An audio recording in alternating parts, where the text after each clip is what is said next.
Hi, and welcome back. Now we're going to be talking about photography and video secrets. I love talking about photography and video because the power of them both used is so amazing.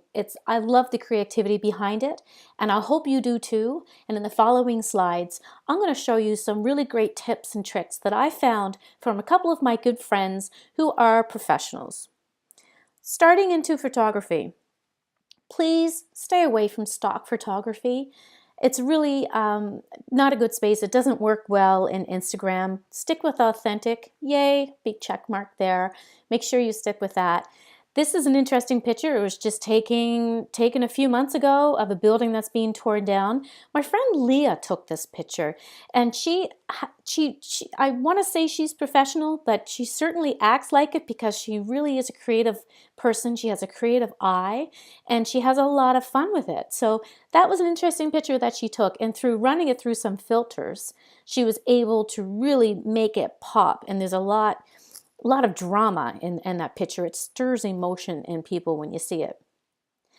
The thing with photography, so don't download. I really strongly suggest you don't download from Google or anything like that. Any picture that you don't have the copyright or ownership of, stay away. Big no-no. But do look at interesting things. In fact, you might have a photo shoot from your company or business that was taken a couple of years ago. Blow off the dust and have a look around. There might be some really interesting photography or some pictures that were taken a while ago that you could really reuse over again. Try the do-it-yourself approach. You have some cameras. You could use an SLR camera or you can use your phones.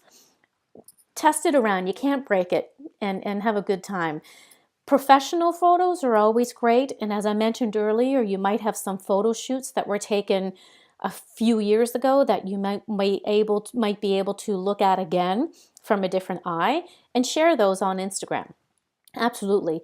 But then again, professionals, if you are planning on having a photo shoot coming up, feel free to use those photos as well. They're going to be lit so much, nice. They're going to be crisp.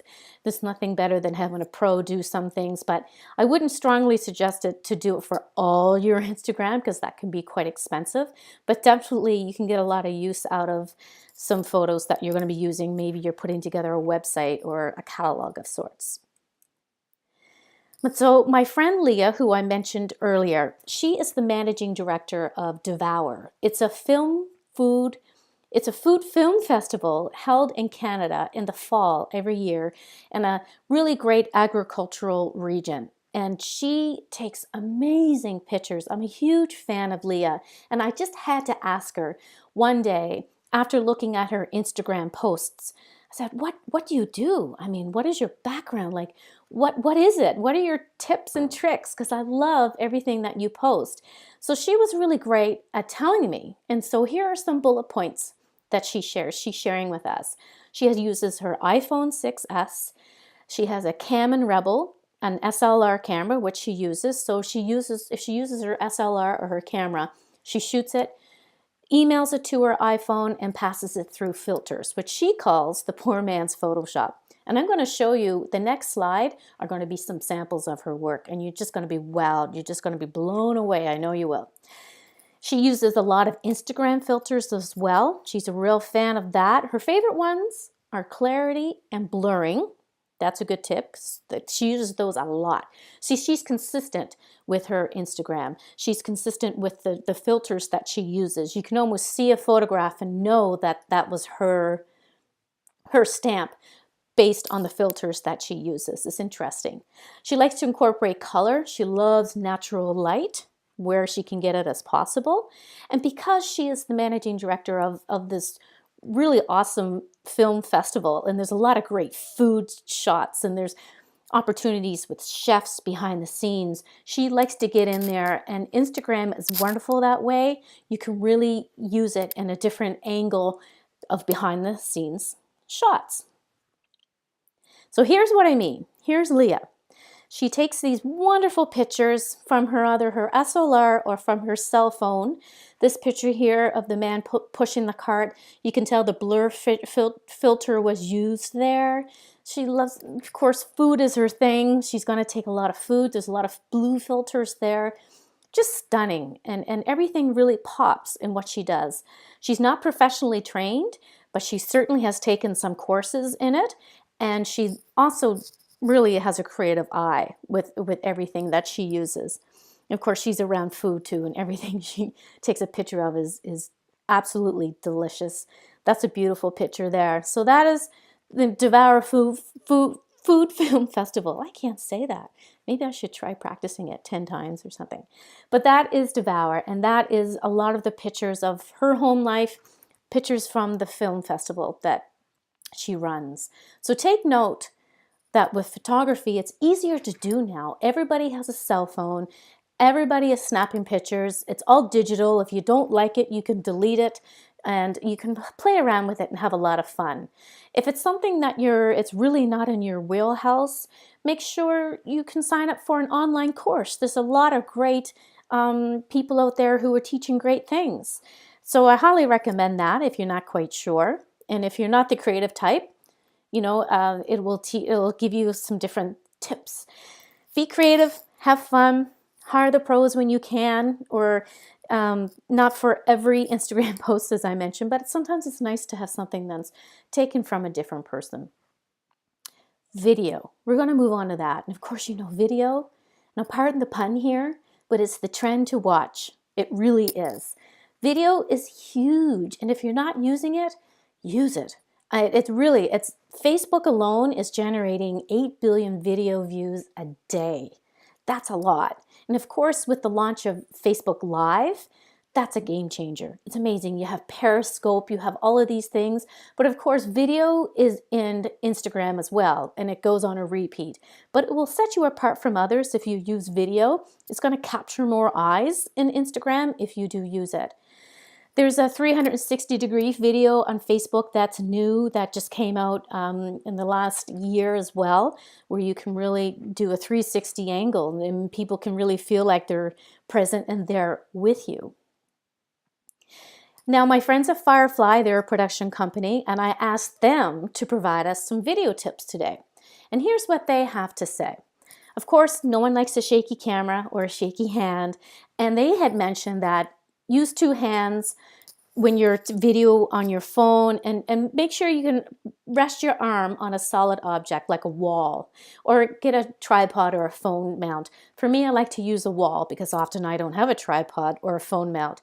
So if you can rest it on something steady, that will take away the shakiness. Light is very big.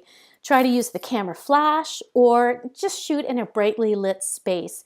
Because if you're going to be using a lot of light, it could cast some shadows and it may not look so favorable. The closer that the subject is to the camera, the better. And think about that. If you can't hear the sound on your camera, well, it won't come across on your camera. So if you're doing a shoot of somebody, a headshot of somebody speaking, make sure you're good and close, kind of head and shoulders, not too far away, and they're enunciating really clearly. And speaking of sound, if you can't hear the person, neither can the phone.